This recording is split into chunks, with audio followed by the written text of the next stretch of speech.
धन्यवाद अध्यक्ष महोदय. जानेवारी 2024 मध्ये मराठा समाजाच्या आरक्षणासाठी मनोज जरांगे पाटील यांच्या नेतृत्वाखाली मराठा समाजाचा मोर्चा मुंबईला आला होता.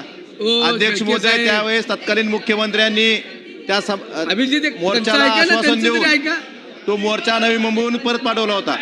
अध्यक्ष महोदय, त्यावेळेस तत्कालीन मुख्यमंत्र्यांनी आश्वासन दिलं होतं की सगळे सोयराच्या अध्यादेशाची अंमलबजावणी, हैदराबाद गॅजेटची अंमलबजावणी.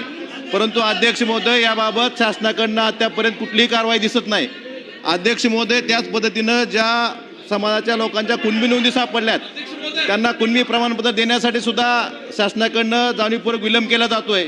त्याच पद्धतीनं अध्यक्ष महोदय, कुणबी प्रमाणपत्राच्या वैधता प्रमाणपत्रासाठी सुद्धा जाणीवपूर्वक अडथळा शासनाकडनं काही अधिकाऱ्याकडनं विलंब आणि अडथळा केला जातो. त्यामुळे विद्यार्थ्यांचं खूप मोठ्या प्रमाणात नुकसान होतंय.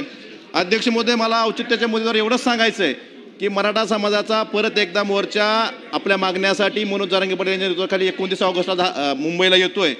तर त्या समाजाला जी आश्वासनं सरकारच्या वतीने आधी दिली होती त्या आश्वासनाची पूर्तता करावी एवढीच विनंती औचित्याच्या मुद्द्याद्वारे मला सरकारला करायची.